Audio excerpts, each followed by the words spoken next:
Have you ever wondered about the technique of brush rolling? What actually is it? What does it look like?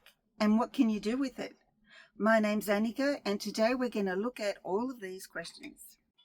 Rolling your brush in watercolor is a technique that involves twisting, turning, or rotating your brush while you're applying paint to the paper. This gives you much better brush control when you need it. For example, you might be coloring in or trying to stay within some lines, or you might be wanting to paint something really loose, abstract, and flamboyant, and really want your brush to dance around. And it's perfect for that. It's great for achieving natural textures, like for flowers, petals, and leaves. By using a light hand, you can easily control the width of your brush strokes, whether they're thick or thin. You can do seamless color blending and nice soft transitions between light and dark.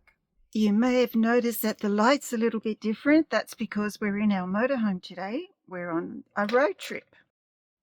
Now let's talk about brushes, how to actually roll your brush, and then finally some practical applications. You can use just about any brush as long as it has a round handle, because sometimes you might be using a flat brush like this. That's not ideal to roll around your fingers. I'm using my 1/2 inch Dagger brush by Rosemary & Co. It's a superb brush.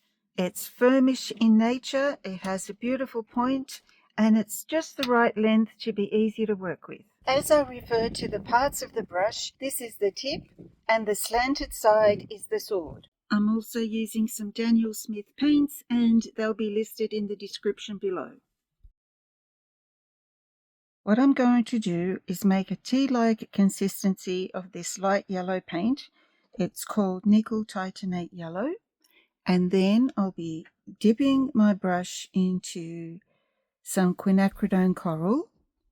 And we're going to learn to roll the brush between our fingers.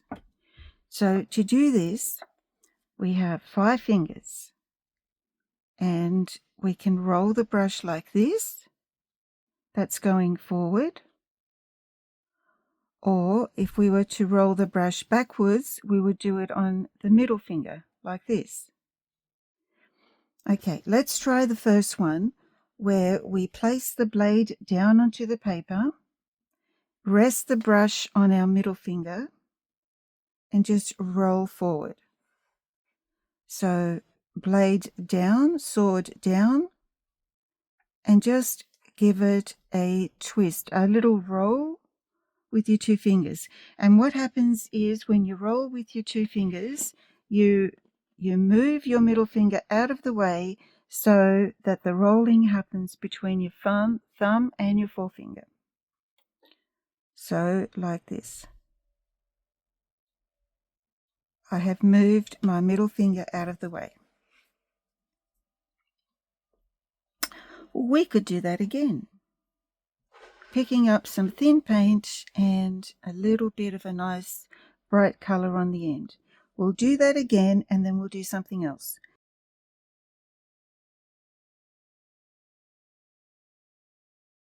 So the sword down and roll.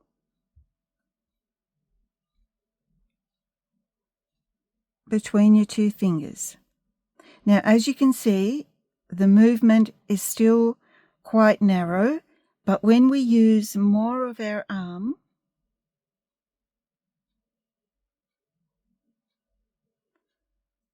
we can get further. Because now my hand isn't resting anywhere, it's free rein, and I can go a lot further.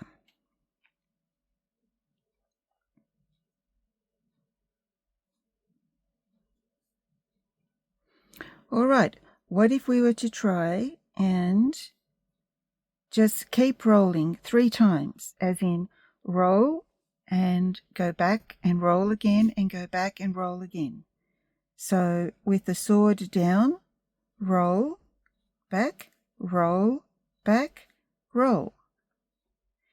And again, roll, back, roll, back and roll. Well, the wrist area, the movement would be very restricted. If I keep my arm loose and allow the brush just to move, there's a much wider range of movement. Okay, now let's go the other way. So again, picking up some paint and a little bit on the end of creamy paint. If we now lay the sword down and remove our forefinger out of the way and roll the brush on our middle finger, we get a stroke like that.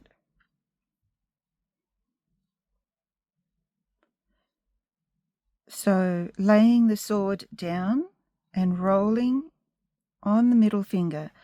I'm resting my arm at the moment, so somewhere here in my forearm is resting on the edge of the table, and this is why this stroke is limited like this.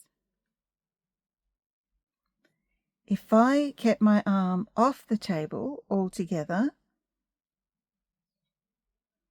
I could do a much wider stroke. And again, like we did earlier on, we can roll backwards and forwards. Let's do it 3 times. So with the sword down, go back and quickly back that way and back and back. We lay the sword down, we roll on our middle finger, and we roll back forward on the middle finger, only to end up on the sword again and roll as far as you can on the middle finger and go back and roll then as far as you can on the middle finger. Okay, now let's try something else. If I roll backwards like I did here and roll on my middle finger and then move my whole arm, we'll get a circular shape.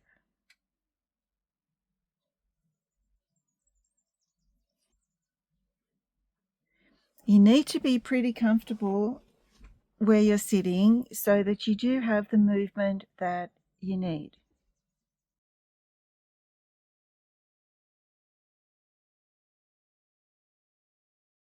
So the brush is actually rolling down the middle finger, and then it kind of goes even around the fingers. Down. I ended up rolling the brush along the top of the finger, and then it went across the finger. You know, the way I roll it and the way you roll it might be a little bit different, and that's what it is. But if you get some of this movement going, you'll be able to draw or paint flowers completely differently. Let's try some practical applications. Okay, let's try some flowers.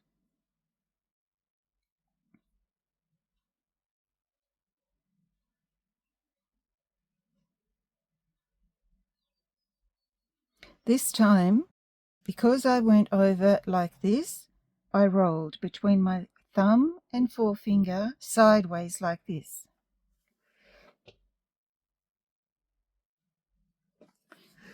Forward and then back a little bit and forward again. And now I'll be going backwards.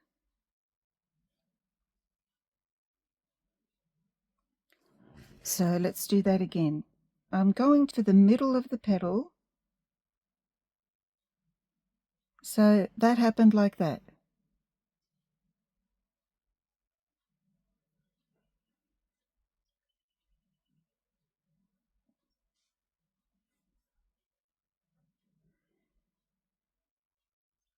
And if we were to give this little flower a petal that's at the front of the flower, I might just do it like that.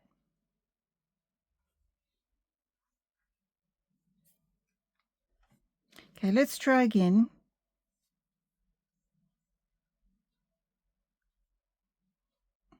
You really need to try this and see how you can move your brush. I'm going to go backwards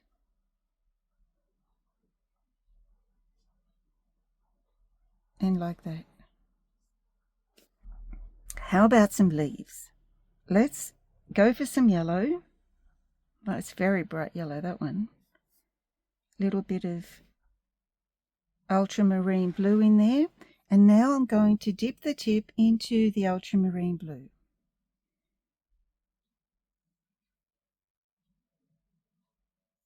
So I have loaded my brush with the tea-like paint of the yellow and moving forward.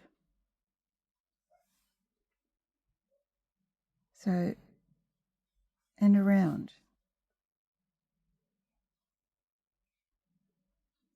And look, see how this one went around there? Now, let's try again.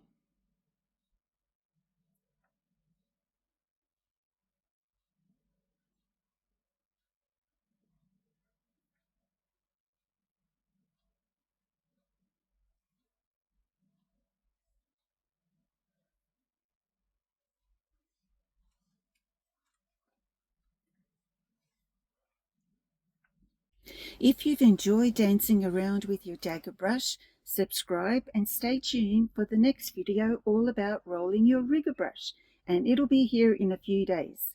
And in the meantime, you might like to see the versatility of the Dagger brush in these videos here. If you have any comments or questions, you know I'd love to hear them, so please comment below. I respond to all comments and value your support for my channel. See you next time.